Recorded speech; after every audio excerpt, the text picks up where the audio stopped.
Hi there, Sara Nash here with Foundation Financing, and today we are going to talk about startup financing, similar to our previous video, but today we're going to go into a deeper dive on this topic.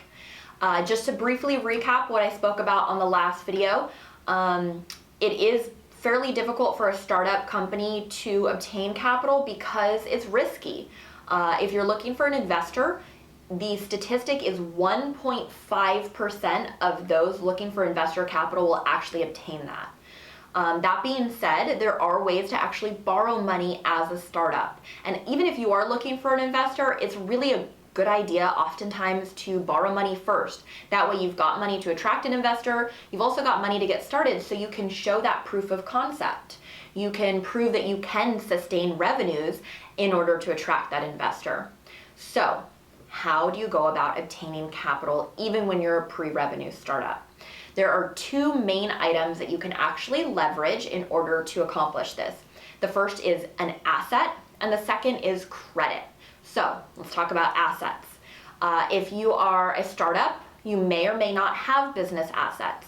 These types of assets would include something like commercial property, inventory, equipment, sometimes even a purchase order as a startup company. Those are a little bit tougher to leverage a purchase order if it's the first time that this particular purchaser is making that buy from your company. That said, you can actually also leverage personal assets. The most popular types of personal assets to leverage are a home, a 401k or other retirement asset, or a securities portfolio, so stocks, bonds, money market accounts, something like that. Keep in mind, if you are using a personal asset, that your personal and business items must be kept separate. I actually have a blog and another video that goes into this in more detail, but just keep in mind, if you're borrowing money on a personal asset or personal credit, you then need to lend that money to the business. Again, these are two separate things. You are not your business, you're separate entities. You can, though, as a shareholder, lend money to your business at no interest, and that way you're protecting yourself, your assets, and you're not going to run into any trouble from the IRS or the Secretary of State in order to do that. Just want to make sure I'm getting everything covered here. Don't want to miss any important topics, so I'm going to check my notes just to make sure. Perfect. So that's everything in the way of assets.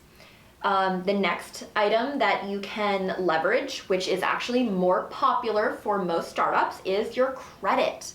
If you have good personal credit, this can be a really feasible option for you. So good credit is more than just a good FICO, a high FICO. Things like low utilization. So what is your balance versus your available credit? What does that ratio look like? If you're below 50%, great. Below 30%, even better. Besides utilization, the other factors to consider are any major blemishes, any bankruptcies, foreclosures. Those items stay on your credit for 10 years. Additionally, things like a delinquency or a charge-off for a credit card, even a 30-day late delinquency, that'll stay on your credit for up to 7 years. So that can be pretty impactful. Another consideration is inquiries. How many times has a lender actually pulled your credit to look at it, and what did they look at it for? Those inquiries stay on your credit for 2 years. So if you've been, doing a lot of rate shopping and a lot of applications, that can negatively impact your credit too. Never a bad idea to go online, check your credit, understand what it looks like, so that you're well educated before that lender is actually looking at your credit. It's always a good idea to, even if you're using your personal credit, it's a great idea to put that item under the EIN of the business. So it's got a personal guarantee, using your personal credit for consideration, but it's reporting under the business itself. That said, if you're unable to do that and you have to report it under your social, or you're looking for a personal line of credit, for example, that's fine. Similar to what I said with the business and personal assets, again, you need to keep the two separate.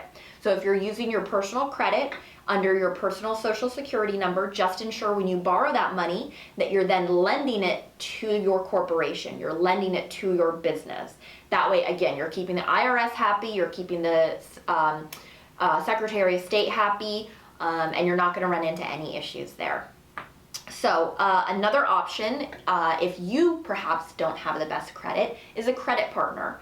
So friend, family member, maybe you already have a business partner, leveraging their good personal credit is another option.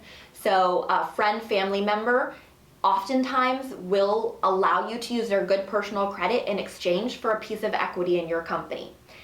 Sometimes you don't want to give up your company. Sometimes they don't want that option. So even if they're not an owner in your business, again, you can use their good personal credit. I'm going to say it again. Keep in mind that you got to keep the two separate. So they borrow the money and they lend it to your business.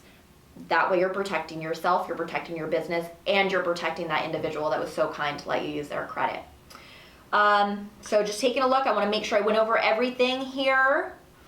That's it. That's everything in the way of credit. That all said, even a better item to leverage is a combination of an asset and your good credit. I'm sure you're probably familiar with the SBA, the Small Business Administration. They've actually got some options as well that allow you to leverage your good personal credit in conjunction with an asset so that you can get the best rates and the best terms available to you. So, hope this was helpful. I would love to talk to you about what exactly this looks like for your specific situation. We've got a team of people that are more than happy to go over your options as well as look at what can we leverage. Something else that you can do is check out our website. Go to foundationfinancing.com. Not only will you find a whole slew of additional information, videos, blogs, a number of educational items to help you make the right decision and really understand your business financing, but you can also submit a pre-qualification. We don't pull your credit, we don't ask for your social, but it allows us to gather that information about your business, about your assets and credit, so that we can take a look at what you might qualify for and see what's going to be the best option for you. It only takes a couple of minutes, no obligation, no cost, no credit pull. So foundationfinancing.com for more information, or give us a ring. We're happy to talk to you. I hope this was really helpful and I hope you have a great day. Thanks for your time.